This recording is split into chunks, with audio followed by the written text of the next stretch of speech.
Sa'd as-Sa'idi radhiyallahu ta'ala anhu, dari Abil Abbas Sahal ibn Sa'ad as-Sa'idi radhiyallahu ta'ala anhu qala, berkata, Jahat, telah datang siapa rajulun, seorang laki-laki, ila Nabi sallallahu alaihi wasallam, menemui Nabi sallallahu alaihi wasallam.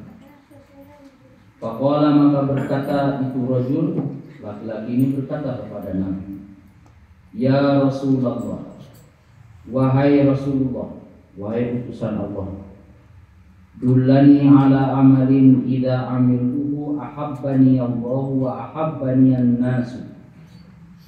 Dullani, tunjukkanlah kepadaku,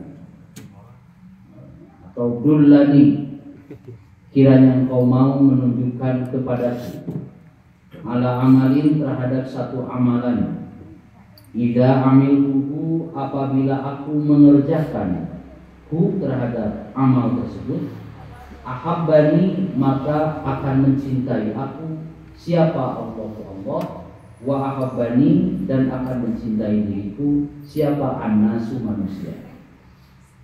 Tunjukkan kepadaku amalan yang jika aku mengerjakannya, aku akan dicintai Allah dan seluruh manusia. Singkatnya, mendengar pertanyaan yang sangat tinggi derajatnya ini, Rasulullah memberikan jawaban. Jawabannya adalah faqala, maka berkata siapa Rasulullah sallallahu alaihi wasallam, izhad fi dunya yuhibbukallah. Bersikap zuhudlah kamu kepada dunia, maka yuhibbukallah au yuhibbakallah, maka Allah akan mencintaimu. Wazhad bima indan nas, dan bersikap zuhudlah engkau bima, di dalam segala sesuatu, indan nas, yang ada di dalam genggaman manusia. Apa yang dimiliki oleh orang lain, bersikaplah zuhud atas apa yang mereka miliki. Yuhibbakan nas, maka manusia akan mencintai. Nanti penjelasannya. Hadis ini adalah memiliki derajat hadis hasan. Tentu saja hadis hasan ini secara derajat kadar hadis adalah lebih rendah daripada hadis yang sahih, ya, hadis yang sahih.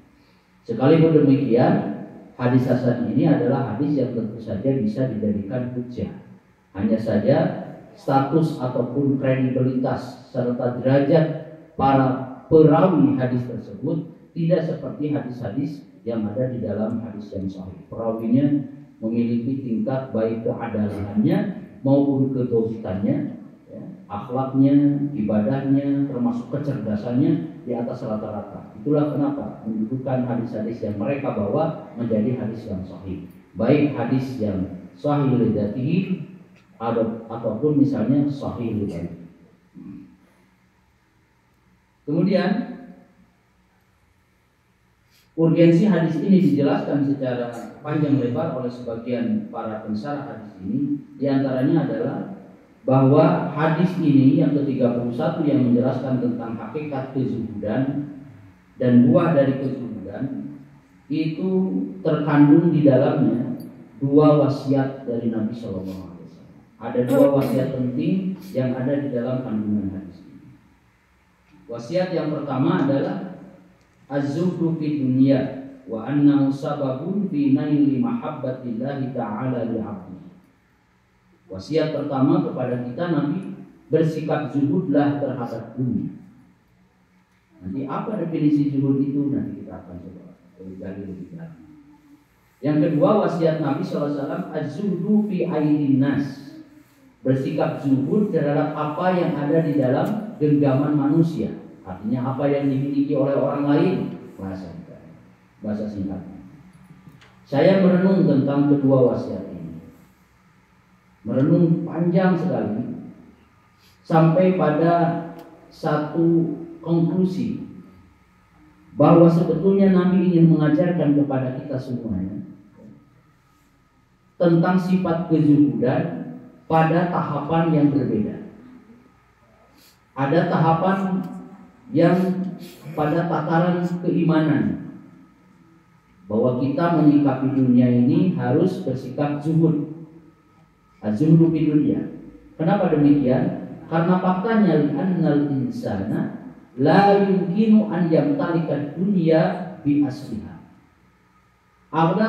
Apakah ada di dunia ini manusia yang memiliki dunia dengan segala isinya? Tidak ada. Tapi Nabi SAW mengajarkan kepada kita di wasiat pertamanya adalah az-zuhdu fi dunya, sikap zuhudlah terhadap dunia. Artinya adalah di situ sikap zuhud sebagai bagian dari keyakinan, keimanan, sebagai sebuah pakem rumus hidup buat kita. Melihat dunia itu sikapi, imani, yakini dengan karakter dan sifat kezuhudan.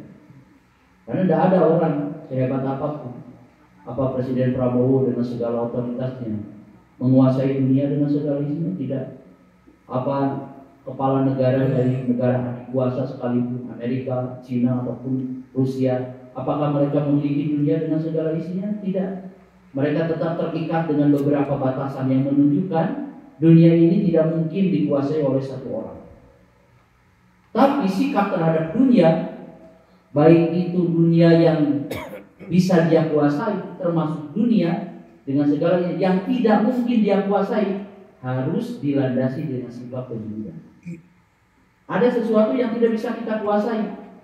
Apa bukan berarti bahwa itu tidak perlu disikapi dengan kejujuran? Perlu sikap kejujuran. Nah, yang kedua ini adalah masuk pada tataran praktis, pada tataran aplikatif. Kenapa demikian?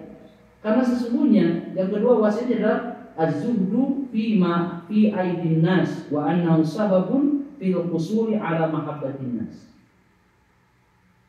Bersikap zuhud terhadap apa yang ada pada genggaman tangan milik orang lain, maka kau akan dicintai oleh manusia.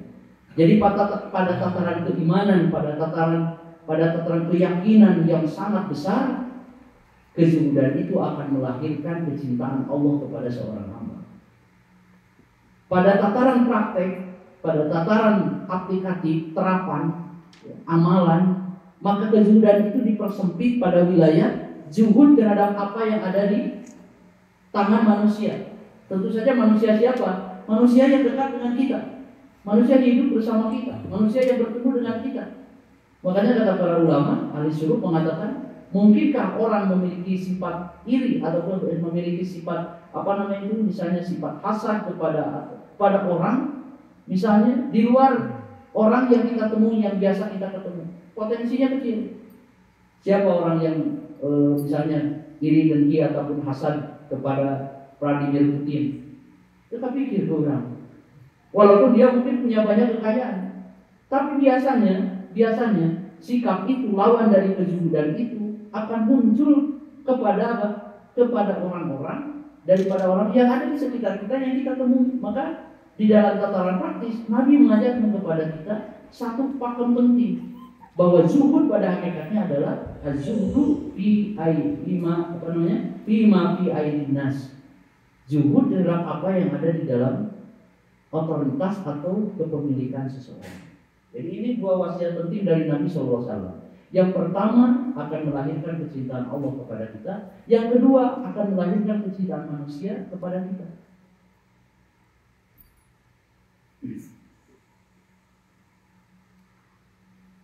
Kemudian di antara pendahuluan yang dipaparkan oleh para ulama terkait dengan hadis ini adalah bahwa wa minal muakkadi fil Islam, sesuatu yang sudah diyakini di dalam agama Islam, dikuatkan pengetahuan dan keyakinan di dalam Islam, anal insana la yakunu minas su'ada.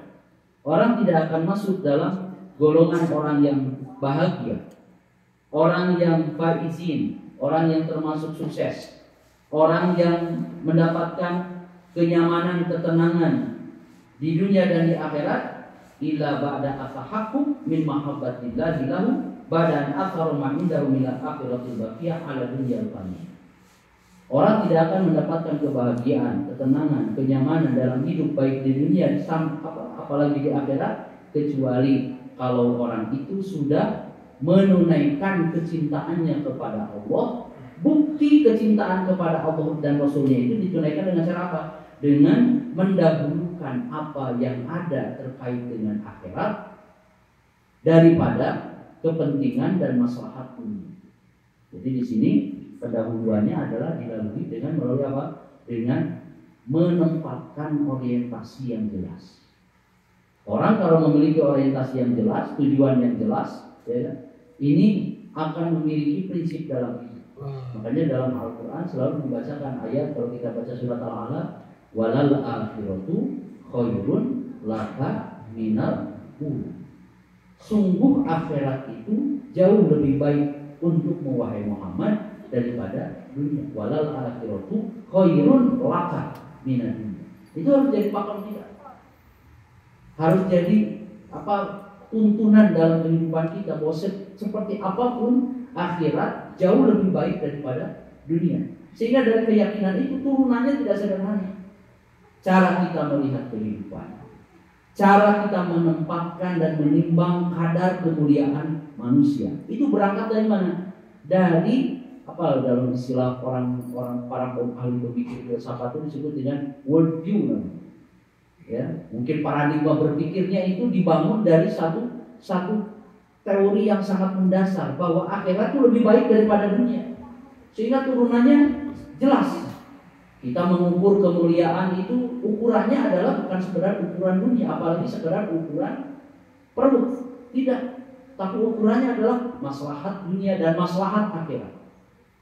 Mengukur manusia mulia dan tidaknya itu diukur bukan dari sekedar kemuliaan strata sosialnya, tapi dilihat dari ketakwaannya. Inna akramakum indallahi atqakum.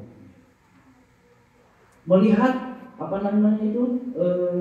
kebahagiaan itu tolak ukurnya selalu adalah akhirat. Dan ini dicontohkan oleh Nabi dalam praktek-praktek keseharian. Mungkin kita pernah mendengar kisah seorang sahabat. Siapa yang pernah mendengar seorang sahabat bernama Zahir Ibnul Haram? Bisa dilihat siapa beliau. Zahir Ibnul Haram itu seorang laki-laki yang tinggal dari Badiah. Badiah itu Badawi. Badawi itu orang kampung pedesaan dari luar kota Madinah. Itu hadisnya masyhur. Orangnya itu di dalam riwayat disebutkan karena damiman. Apa damiman itu? Yani itu sayyi'ul khilqah. Itu secara tampilan fisiknya itu tidak menarik sekali. Ya, secara tampilan fisik secara manusia tidak menarik. Mungkin bagi sebagian orang mungkin akan mencibir ketika melihat fisiknya. Orang desa, orang sudah bilang orang kampung bau visum. Orang wong desa datang dari kota Madinah, dari pesisian, dari pinggiran kota Madinah. Sering datang ke kota Madinah. Dalam hadis sahih disebutkan dia datang ke kota Madinah, tapi di antara keistimewaan yang dia miliki dan dia biasakan melebihi sahabat yang lain. Kalau dia pergi dari desanya menuju kota Madinah, dia tidak pernah meninggalkan untuk membeli sesuatu sebagai oleh-oleh dan cindera mata untuk Rasulullah SAW. Zahir Ibnul Haram, dia nanti di Google bisa dilihat siapa beliau. Zahir Ibnul Haram. Dia datang ke Madinah untuk berdagang biasa, bukan pedagang besar, pedagang kecil. Kita mah orang dari pedesaan, dari Cilili, dari Ciwidey, dari Pangalengan, dari Cianjur datang ke pasar Andir, Bukalapak itu kan, yang dijual cuma singkong, daun sampun gitu. Dia datang pada Madinah untuk berdagang dengan tampilan fisik yang tidak menarik. Itu dalam hadisnya disebutkan. Dia sering membawa oleh-oleh untuk Nabi SAW. Suatu hari ketika dia berdagang, Nabi mendekat padanya dari belakang. Ini Nabi SAW untuk menunjukkan bahwa sikap sederhana itu menunjukkan bahwa Nabi itu orang yang menundukkan kemuliaan manusia itu bukan dari sekedar kekayaan. Didekat oleh Nabi dari belakang, gitu kan? Kemudian sebagian riwayat mengatakan ditutup matanya dari milik. Kemudian waktu mengatakan Zahir, arsil liman hadza. Siapa ini? Siapa? Pas dilihat ternyata Rasulullah SAW. Ketika tahu bahwa yang mendekat dari belakangnya adalah Rasulullah, bukannya melepaskan diri, karena didekap oleh orang paling agung, ya kan? Paling mulia, ahsanun nasi khalqan wa khuluqan, manusia paling agung dari penciptaan dan dari akhlak budi pekertinya. Dia malah menempelkan dadanya ke punggung Nabi SAW. Ini didekap lebih lama oleh Rasulullah SAW. Ya. Sampai kata Nabi SAW, man yashtari hadzal abda. Siapa gerangan orang yang mau membeli hamba ini? Yang hadis ini dimasukkan dalam contoh di antara contoh candaan Rasulullah SAW. Jadi nanti siapa yang membeli hamba ini? Orang mungkin berpikir yang dimaksud adalah hamba sahaya, dan dia statusnya bukan hamba saya. Tapi yang disuruh Nabi adalah siapa yang membeli hamba Allah ini? Dia mengatakan idan tajiduni kasidan ya Rasulullah. Kalau begitu kau menemukan saya ini orang yang kalau dijual harganya murah ya tidak laku juga ya Rasulullah. Siapa yang membeli saya? Tapi kata Nabi SAW, lakin indallahi anta ghalim. Tidak, justru di sisi Allah kamu adalah laki-laki yang sangat mahal. Orang yang sederhana. Belajar dari hadis itu, ya, bukan hanya melahirkan hukum bahwa hukum candaan bagaimana batasannya, bukan hanya itu. Dalam beberapa syarah para ulama termasuk Ibnu Hajar Al-Asqalani dalam Fathul Bari. Tapi di situ menjelaskan juga tentang bagaimana Nabi SAW mendudukan seseorang itu bukan sekedar dengan melihat tampilan fisik. Kemuliaan seseorang ditunjukkan dengan kemuliaan akhlak ketakwaan. Setelah digali dari sejarah, kalau kita lihat ternyata orang ini adalah sahabat yang syahid Badr, yang hadir di perang Badar. Bayangkan, Nabi memuliakannya. Kembali pada ini, bahwa dari apa namanya itu, dari cara kita memikirkan dan cara kita meyakini bahwa akhirat lebih baik daripada dunia, dari situ turunannya tidak sederhana. Kita akan bisa menempatkan fungsi aspek kemuliaan itu dengan tempat yang tepat. Kita bisa menunjukkan dunia ini pada tempatnya yang proporsional. Kita bisa melihat kemuliaan, kebahagiaan, tentang hakikat kehidupan, semuanya itu dipandang dengan orientasi bukan hanya sekadar dunia. Celakanya banyak orang sekarang hanya mengukur segala sesuatu takarannya hanya sekedar dunia, tidak nembus kepada akhirat. Itulah kenapa sikap tamak semakin merajalela. Orang seperti tidak takut akan azab Allah.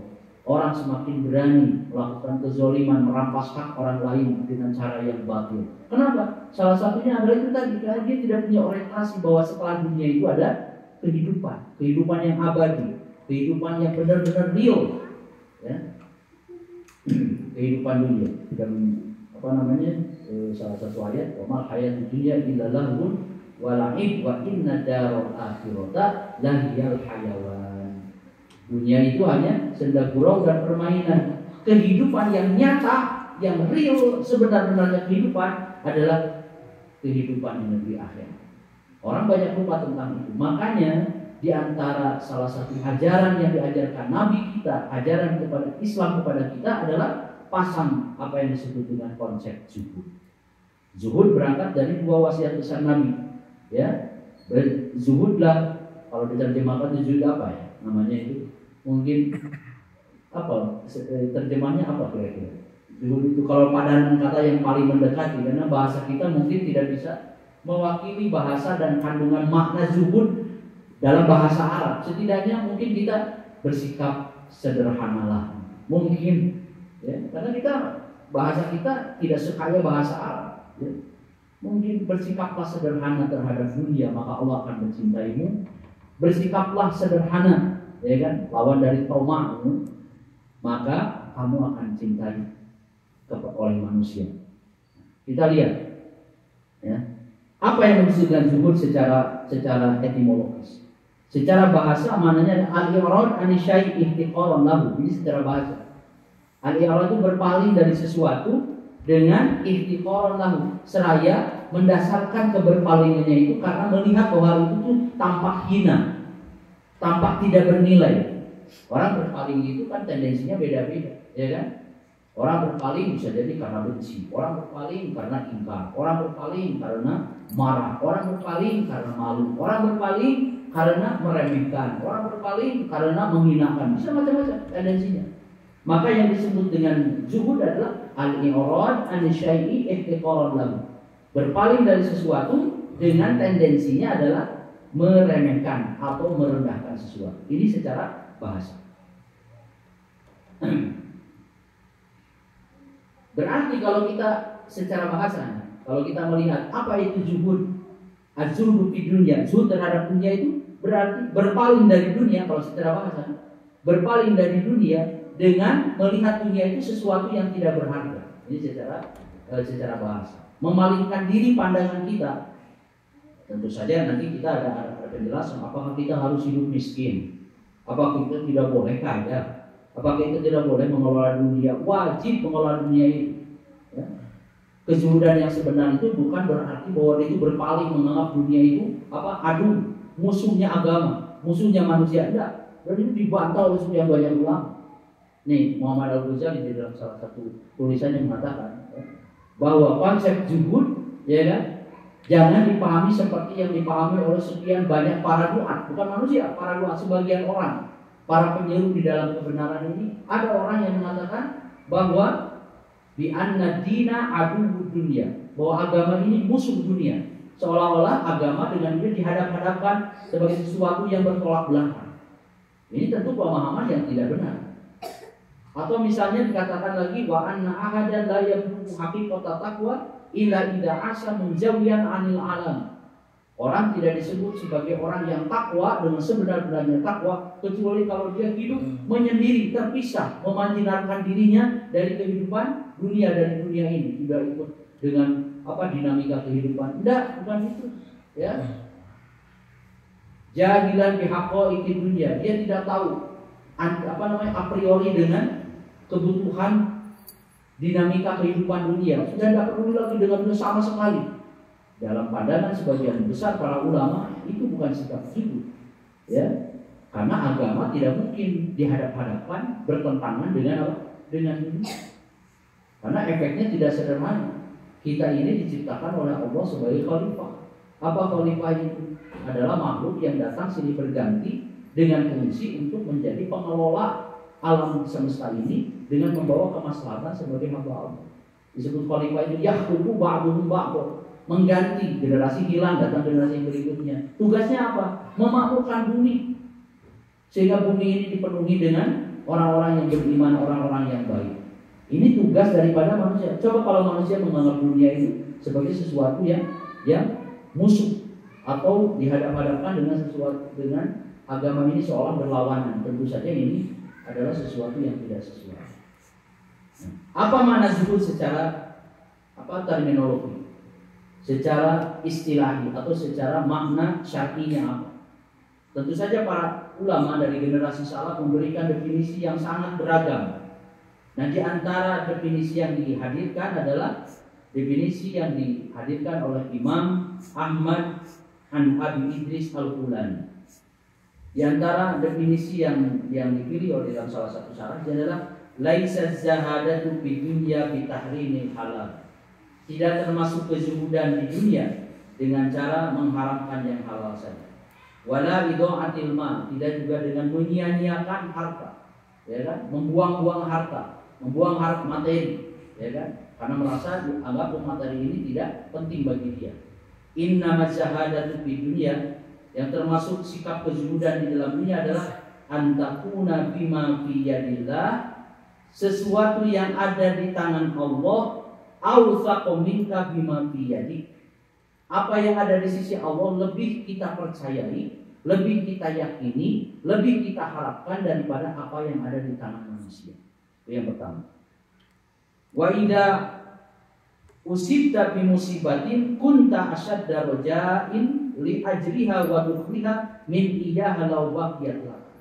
Yang antara sifat kejujuran adalah kalau Anda ditimpa dengan satu kemusibahan, maka harapan Anda kepada Allah untuk mendapatkan pahala dan tabungan kebaikan di akhirat lebih besar harapannya, lebih besar Anda inginkan daripada seandainya musibah itu tetap menimpa diri Anda.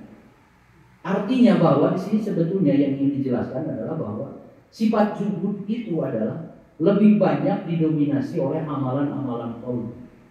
Anda boleh kaya, kita boleh memiliki harta kekayaan dunia, tapi kezuhudan itu ada di dalam hati kita. Jangan pernah kekayaan, harta, materi itu melekat pada jiwa kita sehingga kita tersandra dengan kekayaan yang kita miliki. Besar dan kecilnya walau alam berbeda-beda setiap manusia. Jadi namanya orang zuhud itu kan orang yang tidak meletakkan dunia di dalam hatinya. Cukup kekayaan itu digenggam di dalam tangannya dan ditasarufkan pada jalan yang Allah ridhoi. Itu salah hakikat daripada kejujuran secara simpel. Jangan pernah meletakkan kekayaan dunia atau dunia dengan segala isinya itu di dalam hati kita. Ada orang kan dalam praktek kehidupan kita itu, ya kan, lagi senal wae dengan ada dengan saret, ya kan? Atau misalnya apa? Kehilangan sesuatu yang sebetulnya kalau dia pikirkan apa yang tersisa jauh masih lebih banyak dari apa yang hilang, itu dia, masya Allah, bulanannya itu tidak cukup sehari 2 hari. Ada orang seperti itu. Ada orang yang mungkin ya kehilangan dunia, kehilangan itu maksudnya itu dia tidak mendapatkan materi yang cukup dalam kehidupan dunia ini, bahkan dia harus mengeluarkan usahanya yang impornya yang besar. Itu masih cukup dia bisa memiliki ketenangan jiwanya. Tapi kalau misalnya dia ketinggalan tahajud, ketinggalan duha, ketinggalan tilawah, 2 hari tidak pernah menyentuh Quran, itu kegelisahannya muncul. Nah, ini berarti tanda-tanda kebaikan ada di dalam hati, bahwa dunia tidak mengganggu diri. Seperti apapun keadaan kehidupan, sesempit apapun, dia masih bisa bersikap tenang, berpikir jernih, bersikap proporsional. Tapi ketika dia terancam yang terkait dengan usaha dunia, dia merasakan kegelisahan yang besar. Ini seharusnya yang dimiliki oleh seorang mukmin dan seorang muslim. Maka di sini ada beberapa poin penting terkait tafsiran daripada definisi kezuhudan tersebut. Adalah diantaranya pertama adalah an yakunal abdu bima fi yadillah awfaqa minhu bima fi yadin nafsi. Orang yang zuhud itu adalah orang yang memiliki keyakinan, kepercayaan lebih bahwa apa yang ada di sisi Allah jauh lebih dia harapkan daripada apa yang ada di dalam genggaman tangan dirinya sendiri, apalagi di dalam tangan orang lain. Jadi selalu membesarkan hati dan melapangkan dadanya untuk meyakini bahwa apa yang ada di sisi Allah itu jauh lebih luas, jauh lebih agung, jauh lebih mulia daripada apa yang ada di tangannya. Mungkin apa yang ada di dalam genggaman seseorang itu mungkin hanya cukup untuk makan dirinya, keluarganya, mungkin untuk bekal seminggu ke depan. Tapi keyakinannya bahwa Allah sebagai Arhamur Rahimin, Allah sebagai Ar-Razzaq, Allah sebagai zat yang maha mengurus dari mulai dunia diciptakan sampai hari ini, semuanya Allah Subhanahu wa taala urus dan diberikan rezeki. Ya. Tidak ada yang terlewat oleh Allah Subhanahu wa taala. Bagaimana mungkin orang yang beriman akan dibiarkan begitu saja? Keyakinan seperti itu tuh muncul dari mana? Dari sifat bahwa apa yang ada di sisi Allah lebih dia yakini dan lebih dia percayai daripada apa yang ada di dalam genggaman. Kalau kita kan enggak. Kalau dompet saja sudah kosong dari lembaran apalagi warna merah, sisanya tinggal yang hijau-hijau doang. Sudah mulai, ya kan? Ibarat kata kayak Jaya Kasatan, ya kan? Udah bulanannya minta ampun. Jangankan seperti itu, zaman sekarang ini kan kuota habis kayak Jaya Kasatan, ya kan? Wah, pengennya pokoknya kuota habis saat itu langsung harus diisi, seolah-olah kebutuhannya seurgen itu. Padahal enggak juga.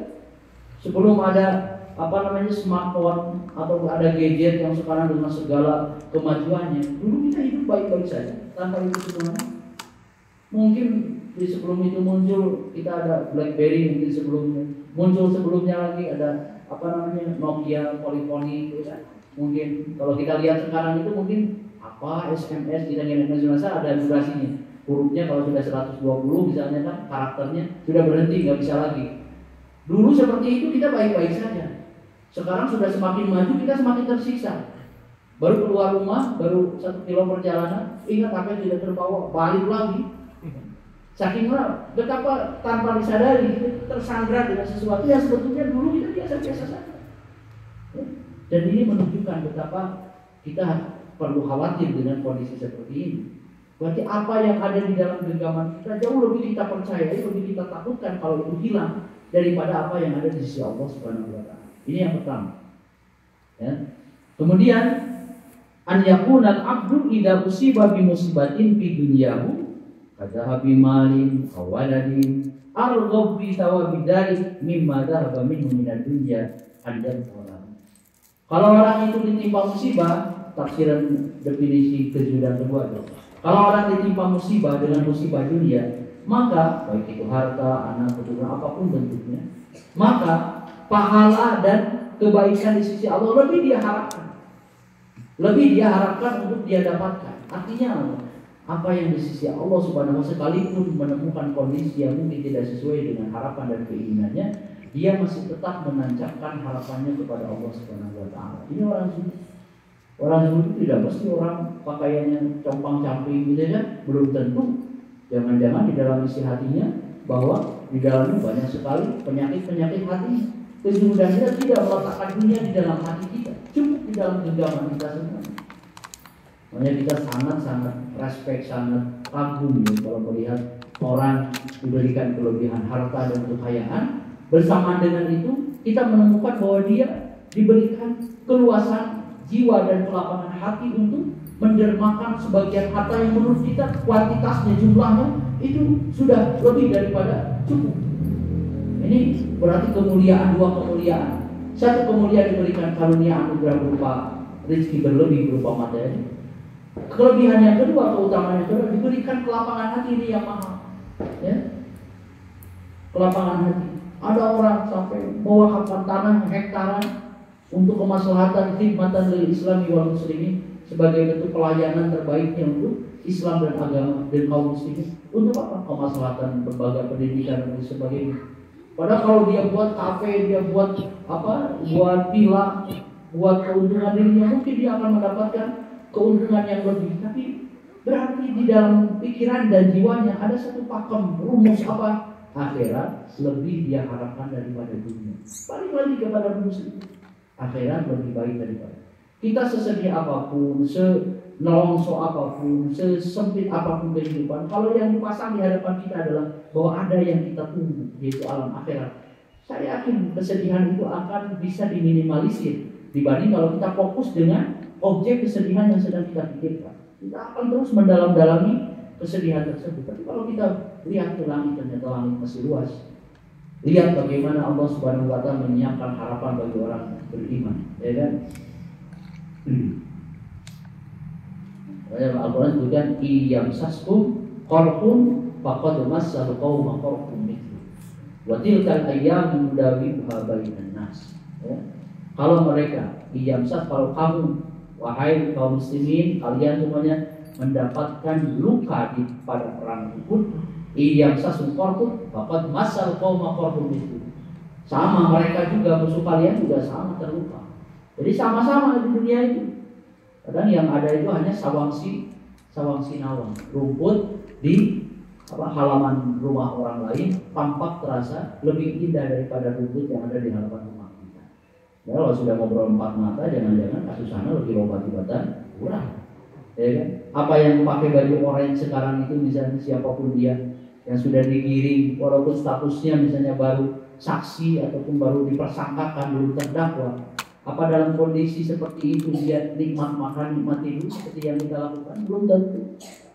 Kurang ngekek, kan? Aipel, ailor, langsung, ya kan? Makan nikmat, ya kan?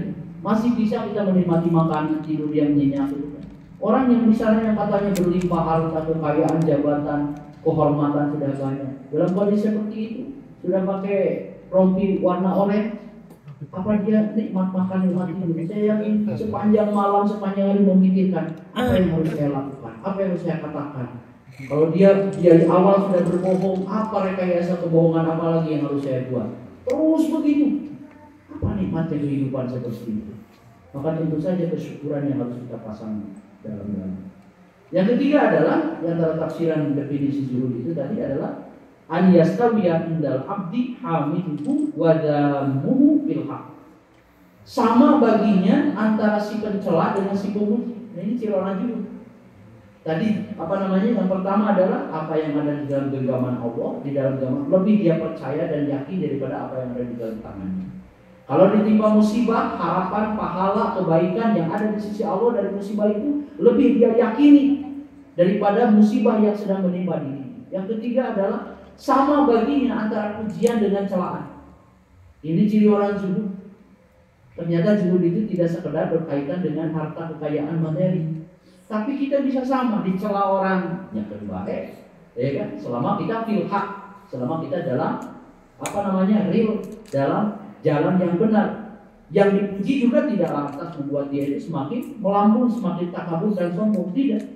Makanya di sini an yastawiya indal abdi, sama kedudukan pada jiwa diri seorang hamba, baina hamidihi wa dzamihi, antara orang yang memuji dengan orang yang mencela, sama. Ini sebetulnya hakikat daripada wujud keikhlasan seseorang, tampak daripada ketika dia tidak membedakan lagi, tidak bisa membedakan mana yang mencela, mana yang memuji. Kadang-kadang yang memuji kita bisa jadi menjatuhkan kita, yang mencela kita bisa jadi mendongkrak semangat kita untuk bisa berefleksi kepada diri kita. Ya. Yang membenci kita tidak akan mengurangi kehormatan kita. Yang membenci kita, yang menyukai dan memuji-muji kita berlebihan juga, lantas tidak akan membuat derajat kita lebih tinggi. Tidak. Dalam Al-Quran ada rumus-rumus seperti itu. Kalau ada orang yang membenci kepada kita, Al-Quran dengan singkat mengatakan mutu bighayrikum, matilah kalian dengan kebencian. Ya kan? Al-Quran memberikan rumus seperti itu. Bahwa ini diantara indikator daripada kezuhudan yang ada di dalam Islam. Nah, yang berikutnya adalah sebagian para ulama termasuk Imam Ahmad bin Hambal memberikan segmentasi, pembagian ragam daripada zuhud ini. Imam Ahmad menyebutkan wa ruwiya 'anil Imam Ahmad anna zuhda thalathatu wujud. Zuhud itu adalah 3. Yang pertama, tarkul haram wa zuhdul awam.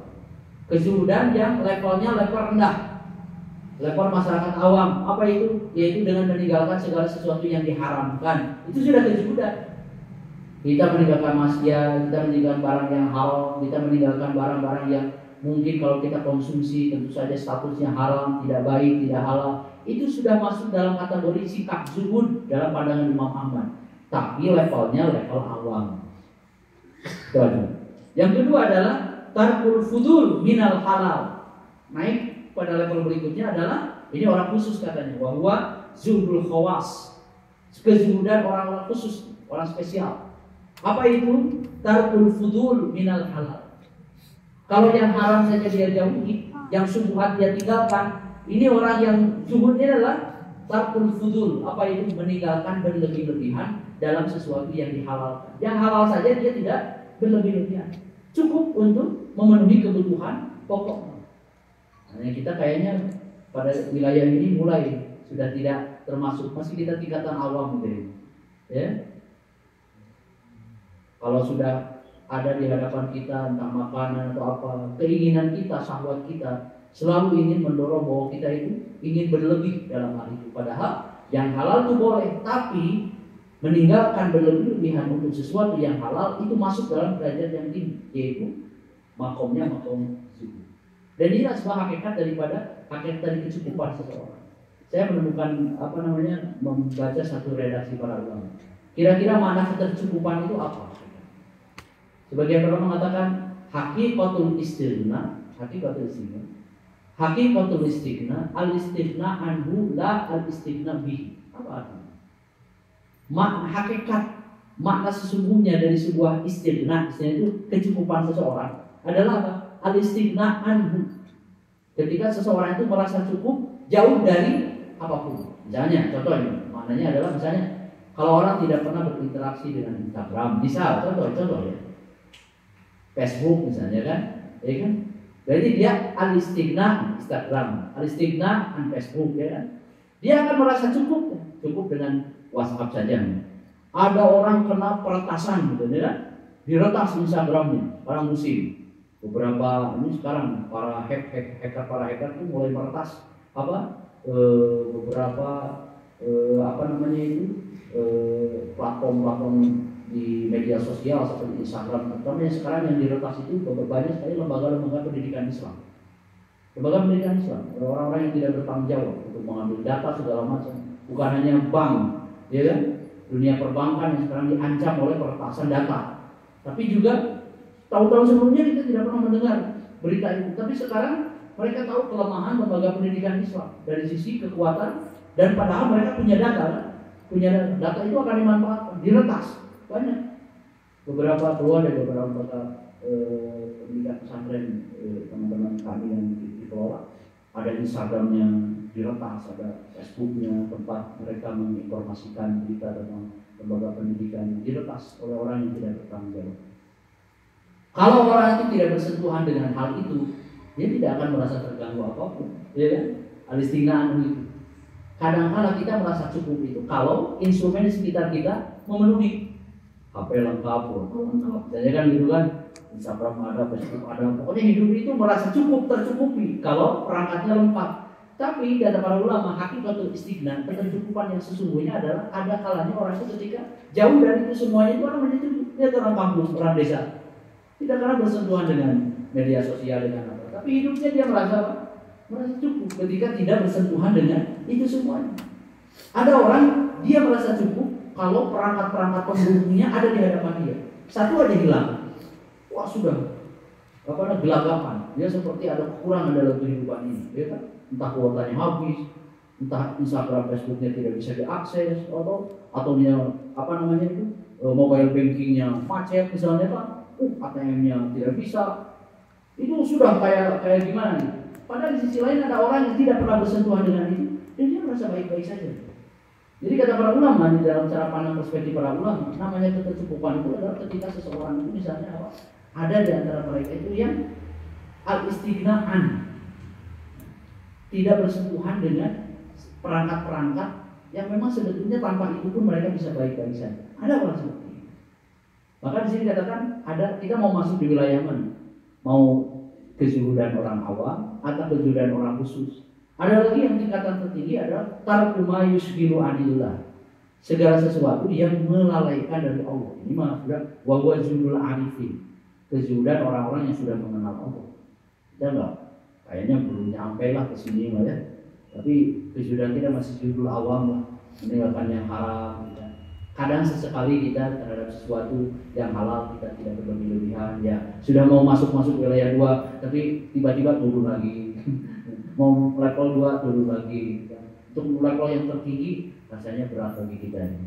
Artinya meninggalkan sesuatu yang memang melalaikan dari Allah Subhanahu wa taala. Bukan hanya secara materi, tapi hati yang paling berat, ya kan? Duduk seperti ini, majelisnya majelis ilmu. Yang kita dengarkan adalah ilmu. Tapi bisa jadi hati tidak sedang dengan Allah, ya kan? Hati sedang di pasar, hati sedang di mana? Betapa beratnya orang untuk menentukan posisi dirinya zuhud pada tingkatan yang tertinggi. Ya. Apa sebetulnya yang bisa mendorong orang punya memiliki sikap zuhud? Di antara daya dorong ataupun hal-hal yang bisa mendorong orang untuk mendapatkan sikap zuhud adalah istihdharul akhirah wa wuqufuhu baina yaday khaliqihi fi yaumil hisab. Harus menanamkan keyakinan tentang menghadirkan akhirat dan bagaimana membayangkan dia saat berada di hadapan Allah Subhanahu wa taala. Ini makanya betul kalau di dalam Al-Baqarah itu pertama kali alif lam mim dzalikal kitabu la raiba fihi hudan muttaqin. Siapa muttaqin? Alladzina yu'minuna bil ghaib. Yang pertama itu disebutkan adalah orang takwa itu adalah orang yang beriman kepada kegaiban. Para ulama sepakat bahwa di antara daya dorong yang membuat orang itu punya rasa takut, punya semangat ibadah, punya kesadaran penuh, ya kan? Memahami dunia, salah satunya adalah beriman terhadap kegaiban. Apa yang gaib itu? Hisaban, azab kubur, alam barzah, siratal mustaqim, surga, neraka, alam mahsyar. Itu kan harus diyakini dalam hati ini. Sehingga dengan begitu dia akan bisa memiliki sikap kezuhudan. Istidharul akhirah, menghadirkan akhirat dan membayangkan, menghadirkan perasaan dan keyakinan bagaimana dia ketika berada di hadapan Allah pada hari hisaban dan hari pembalasan. Dengan begitu pahina ini yaghlibu syaitanuhu wa hawa. Dia akan bisa mengalahkan daya dorong setan dan hawa nafsu. Setan inginnya begitu, kita ingat lagi, nggak boleh. Apa yang akan saya katakan nanti di hadapan Allah? Apa yang akan saya tunjukkan di hadapan Allah kalau saya melakukan seperti ini? Ini adalah bagian daripada istidharul akhir. Yang kedua adalah istidhar annaladzata dunya syaghilatun lil qulub anillah. Keyakinan bahwa kelezatan dunia itu hampir bisa dipastikan berpotensi untuk melalaikan manusia daripada Allah Subhanahu wa taala. Ini sudah pastikan bahwa dunia itu adalah hampir kebanyakan berpotensi melalaikan manusia. Jangankan dunia dengan segala isinya ya. Benda gepeng di hadapan kita ini yang kita pegang setiap saat itu kalau tidak hati-hati, mungkin durasinya kita menggunakan itu lebih banyak daripada kita membaca, daripada membuka Al-Quran ataupun misalnya melakukan amal-amal kebajikan yang lain. Ini yang harus dihadiri. Yang berikutnya adalah kasratu ta'ab wa dzul fi tahsili dunya. Harus diingat-ingat bahwa dunia itu seperti apapun juga untuk mendapatkannya butuh usaha dan kelelahan, ya. Menunjukkan betapa dunia itu, ya, walaupun tidak harus dijauhi, tapi diyakini bahwa dunia itu memang tempatnya lelah dan capek. Oleh sebab itu kita yakin, wah hari ini lelah, ya. Selama hidup kita lelah mencari nafkah, membiayai anak kita dari kecil. Padahal kalau anak kita besar juga belum tentu mereka sayang kepada kita. Artinya kita berspekulasi mudah-mudahan, harapan saja yang kita tanamkan dalam hati, ya. Apakah anak kita yakin panjang usianya sampai mereka tumbuh dewasa kemudian berbaik jasa, membalas jasa orang tuanya ke anak tersebut kepada kita? Kita juga tidak punya keyakinan. Sama ketika orang naik kendaraan motor, yang dia bawa motornya hampir dikatakan kalau naik motor kan tidak bawa motor serep, ban serep tidak dibawa, cukup pada motor ban yang melekat pada mesin itu. Artinya apa? Dia pergi itu sudah spekulasi kalau dia bocor di jalan. Ya kalau bocor, kalau sobek harus ganti ban. Artinya kita pergi pun keluar dari rumah itu banyak spekulasi yang kita gantungkan pada sesuatu yang spekulasi. Termasuk juga dalam kehidupan, makanya di dalam rumus hidup yakini bahwa dunia itu tempatnya lelah, tempatnya capek, tempatnya berusaha. Sehingga dengan begitu kita sadar betul bahwa ngapain kita berlelah di dunia kalau pada akhirnya tidak akan sengsara di akhirat. Lebih baik kita lelah di dunia, lelah dengan kebaikan, lelah dengan mencari sesuatu yang Allah ridhoi, kemudian nanti akan cukup kebaikan itu di akhirat. Jadi ada selalu harapan di dalam jiwa kita. Kalau tidak itu apa yang kita harapkan? Makanya saya sering katakan dalam beberapa kesempatan, muharrikatul qulub salas, yang menjadi generator penggerak dinamo seseorang itu hati pada akhirnya tiga.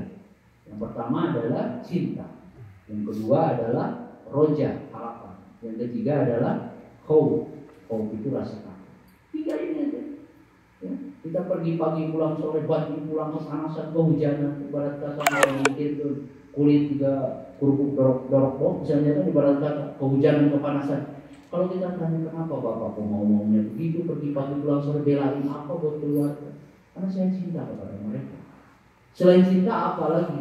Saya punya harapan dengan anak-anak kita, anak-anak saya itu melanjutkan estafet perjuangan saya kelak. Kemudian bapak ibunya juga anak saya mau ulah gitu. Kan itu punya harapan. Kenapa bapak itu begitu rewelnya, begitu ketatnya menjaga anak itu?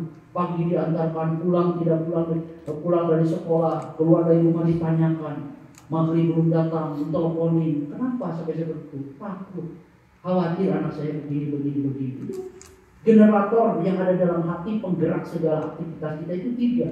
Satu cinta, yang kedua harapan, yang ketiga rasa takut. Tanpa itu nggak ada artinya, ya kan? Tanpa didasari rasa cinta, ngapain? Tidak ada harapan, untuk apa kita berusaha? Maka tiga ini penting sekali untuk bisa menggerakkan hati setiap di antara kita. Istighfar, anak kasrat adunya, istighfar anak dunia mal'unah. Bahwa dunia ini secara hakikatnya memang tercela kalau tidak dimanfaatkan dengan sebaik-baiknya. Makanya kata para ulama, dunia itu tercela. Tercela itu apa? Bukan hakikat dunianya, bukan. Dunia itu ciptakan Allah sebagai sebuah produk ciptaan Allah yang mulia, bagus. Langit itu bagus, semuanya baik. Tapi yang menjadi terlana itu adalah ketika perilaku manusia yang memanfaatkan dunia, ya kan? Memanfaatkan dunia dengan cara yang tidak benar. Tetapi bersama dengan itu, yang terlarang itu pada akhirnya menjadi seolah-olah dunia menjadi penyebabnya. Padahal hakikatnya dunia itu bukan sesuatu yang jauh. Kita diciptakan di dunia ini, dikeluarkan oleh Allah di dalam alam semesta ini supaya menjadi khalifah itu, supaya memakmurkan dunia. Tapi kalau perilaku kita tidak menunjukkan hal itu, maka tentu saja kehinaan dan kerendahan itu adalah melekat pada diri kita. Ya.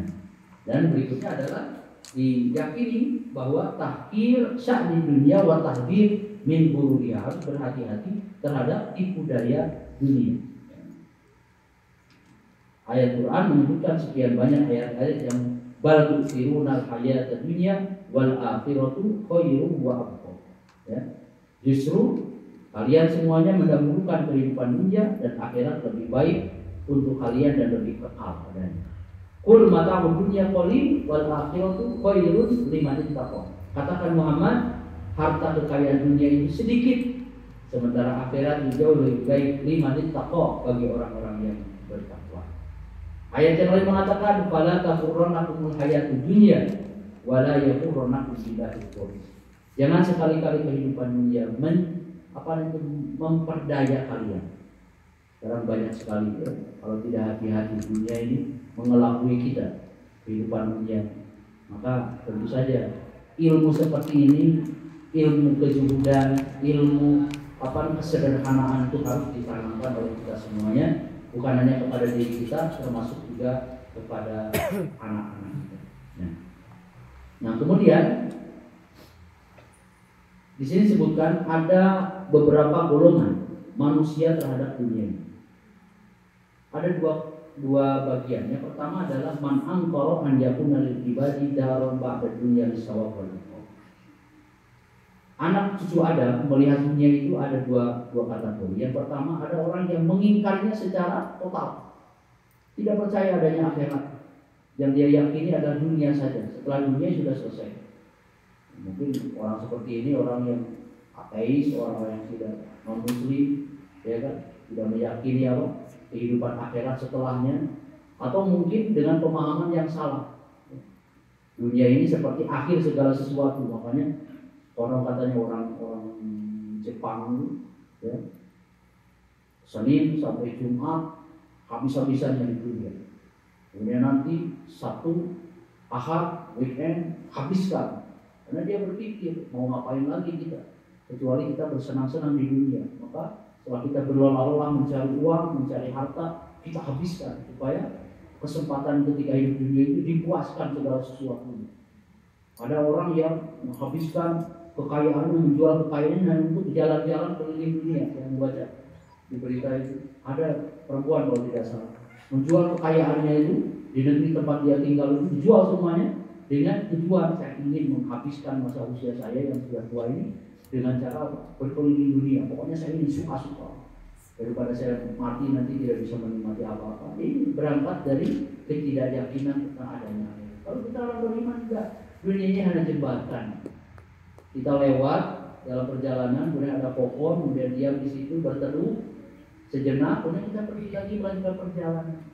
Ini seperti itu, dan itu sudah berlalu dari orang-orang yang sudah lewat di antara kita. Ada yang tinggalkan orang tuanya, ayahnya, ibunya, tetangganya, saudaranya yang dekat yang jauh. Mereka semua sudah pergi almarhumah. Kalau kita tunjuk siapa, sebutkan 10 orang yang sudah meninggal di antara kerabat Anda. Dengan cepat kita bisa akan menyebutkan simpulan. Jangan-jangan di hari kemudian kita yang akan disebutkan oleh generasi setelah kita. Akan balik kita. Ya, coba kalau kita pikirkan sejenak. Kadang jujur saja ya, saya pribadi kadang-kadang suka mikir kalau diajak misalnya, yuk kita nonton ke bioskop yuk, ada film, atau filmnya misalnya film Nyadin atau film apa Hasyim Asy'ari misalnya, terus itu, sieun, lamun eta kurlalaju di bokoy, begitu ambruk bangunan nanti kan, terus mati dalam keadaan itu. Nya di lalajuan nama halus misalnya kan, filmnya film bagus, mendidik, mengedukasi gitu. Tapi alhamdulillah kalau mati di tempat seperti itu kok kayaknya gak enak diomongin. Ada rasa takut seperti itu. Ya. Semakin tambah usia, semakin tambah tambah uban gitu kan, waktu juga mikir gitu. Orang di kuburan sorangan, pencahar, maturan gitu kan. Istri, anak tuh boro-boro cuma bisa mencarikan di kuburan. Ditambah sendiri di dalam kuburan. Nanti gimana yang menemani? Dia menemukan siapa orang membaca surat Al-Mulk sebelum tidurnya, dia akan mendapatkan penjagaan dari azab kubur. Wah, mudah-mudahan lah apa yang bisa kita sebelum tidur biasakan baca Al-Mulk. Ya. Tabarakalladzi biyadihi mulku wa huwa ala kulli syai'in qadir. Karena berangkat dari itu tadi, berangkat dari ya Allah, akhirat pasti ada. Kan mungkin kalau masih muda atau masih kental, pikiran ke sana rasanya jauh gitu. Tapi kalau sudah semakin tambah usia, kita orang sering balik gitu. Seberapa tahun dari kita sering balik gitu. Apa yang akan kita bawa? Maka ada yang ingkar terhadap akhirat itu, dijahad dunia wal akhirat. Yang kedua adalah ada yang meyakini man yukiru bidari ba'dal maut di sawab wa iqam. Ada orang yang meyakini di akhirat itu ada. Tapi terkategorikan lagi menjadi tiga. Ada yang zalimun li nafsihi, ada yang termasuk muqtasidun, ada yang sabiqun bil khair. Yang pertama yang paling banyak katanya yaitu apa? Orang yang zalimun li nafsihi. Wa qatu ma'azharati dunya yaqutuha min ghairi wajhiha. Ada orang percaya kalau kita ditanya, "Anda percaya terhadap akhirat?" Ya, saya percaya adanya akhirat. Tapi dia dengan kepercayaannya itu ya, masih dikalahkan dengan dorongan syahwatnya, sehingga dia masih memilih gemerlapnya kehidupan dunia, kemudian bersama dengan itu mengambilnya pun dengan cara yang tidak dibenarkan. Ini masuk dalam kategori pertama, yaitu orang-orang yang zalimun li nafsi. Ada orang yang muqtasid, dia mengambil dunia dengan cara yang benar, tapi dia berlebih-lebihan di dalam mempergunakan kekayaan dunia yang dia miliki. Ini golongan yang ketiga, muqtasid. Tadi sekali lagi, orang memahami tentang adanya alam akhirat, adanya negeri yang akan dilaluinya nanti setelah dunia, kebagi dua. Ada yang ingkar total, ada yang percaya. Orang yang percaya pun tersegmentasi menjadi tiga. Ada yang zalimun li nafsi, dia percaya kepada akhirat, tapi mengambil harta, menikmati dunia dengan cara yang tidak benar. Golongan yang kedua adalah orang yang muqtasidun. Muqtasid itu yang pertengahan. Dia adalah orang-orang yang apa? Mengambil dengan caranya yang benar, tapi kalau sudah didapatkan, dia berlebih-lebihan di dalam penggunaan kekayaan dan materi yang telah Allah berikan kepadanya. Nih, mungkin bisa jadi tidak sebanding apa yang dipakai untuk ketaatan dengan apa yang dipakai untuk sesuatu yang mubah, kan haram ya, yang mubah, ya kan? Nah, ini masuk dalam kategori apa? Yang muqtasid. Yang tertinggi adalah orang-orang yang apa? Sabiqun bil khair. Orang yang mendahului dalam kebaikan. Siapa mereka? Humul ladzina fahimul murad minad dunya. Orang-orang yang paham tentang tujuan orientasi dunia itu. Dunia itu kita di dunia untuk apa? Kalau kita sudah memiliki kekayaannya, dengan apa? Dengan cara bagaimana supaya kekayaan materi yang kita miliki itu benar-benar membawa maslahat menjadi akhirat. Nah, ini orang yang tingkatan yang tertinggi, ya kan? Maka dengan begitu kita semuanya bisa memahami dengan baik. Sudah waktunya? Habis? Sholat dulu? Atau ada dulu? Ya. Ya. Seperti itu. Jadi apa yang disebutkan di dalam hadis tadi, bahwa ternyata dari hadis Nabi Shallallahu Alaihi Wasallam ini dapat kita simpulkan dengan sederhana bahwa dua wasiat Nabi Shallallahu Alaihi Wasallam. Yang pertama, bagaimana supaya kita mendapatkan mahabbatullah, ya, yaitu dengan cara apa? Meyakini bahwa dunia itu adalah apa yang ada di tangan Allah, harus lebih kita yakini keberadaannya daripada apa yang ada di tangan kita. Kalau kita ingin mendapatkan kaifa naktasibu mahabbatan nas, bagaimana kita bisa mendapatkan kecintaan manusia? Gampang, yaitu adalah dengan cara apa? Dengan cara kita bersikap zuhud dengan apa yang ada di tangan manusia. Sebutkan dalam sebuah ungkapan Imam Hasan Al-Basri, la yazalu rajulu kariman ala nasi malam yatma fima fi aidihi. Seseorang itu tergolong menjadi orang yang mulia derajatnya selama dia tidak memiliki ketamaan atau ambisi untuk memiliki apa yang ada di tangan manusia. Ini diantara manusia tersebut orang yang mulia. Dan ini kalau kita memahami dengan baik kalimat seperti itu, maka tentu orang akan tidak merasa terancam dengan kita, karena kita tidak punya keinginan apapun, ya, ataupun tidak menunjukkan entah hasad, entah iri, entah dengki dengan apa yang ada di tangan manusia, karena rezeki itu sudah dipatok dan sudah dibagi sesuai dengan kadarnya masing-masing. Ya. Maka dengan begitu kezuhudan itu akan melekat di dalam jiwa kita.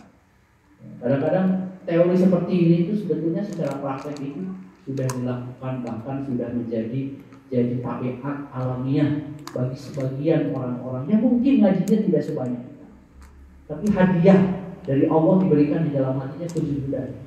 Mungkin orang tua kita dulu yang ada di orang-orang di pedesaan yang sudah tua-tua gitu, mereka sudah cara pandang dunia itu ibadahnya, ya kan? Tahajudnya sudah istiqomah, duha istiqomah, ada ngaji pekanan, datang ke pengajian dengan segala kesederhanaannya itu. Kalau dilihat dari pakaian, dari apa yang dia konsumsi, masya Allah, jauh dengan kita. Di dalam hatinya itu bersih. Makanya jangan aneh, saya sering sampaikan, kalau di saat meninggal orang seperti itu justru kalimat tauhid itu lebih mudah ringan terpecah daripada seperti kita yang ilmunya, ngajinya sudah sering, tapi untuk bab pengamalan, bab praktek dan aplikasinya masih sangat jauh. Makanya kata para ulama, ilmu itu kebagi dua. Ada ilmu kasbiyun atau muktasab, ada ilmu wahbi. Apa ilmu kasbi? Ilmu yang diusahakan. Ya, kayak kita ini belajar, ya alhamdulillah belajar dengan ilmunya sedikit-sedikit memperbaiki diri. Tapi juga ada bagian ilmu wahbi, ilmu yang dihibahkan, dihadiahkan oleh Allah kepada sebagian hambanya yang Allah kehendaki. Tanpa harus mempelajari kitab hadis arba'in segala macam kitabnya berjilid-jilid, mereka tidak pernah mengaji itu seperti kita, tapi dengan istiqomah ibadah, istiqomah tahajud, istiqomah segala macam, belajar tentang kearifan alam, kearifan sunatullah yang berjalan dalam hidup, pengalaman hidupnya dari mulai susah, dengan lama-kelamaan muncul kearifan cara pandang dia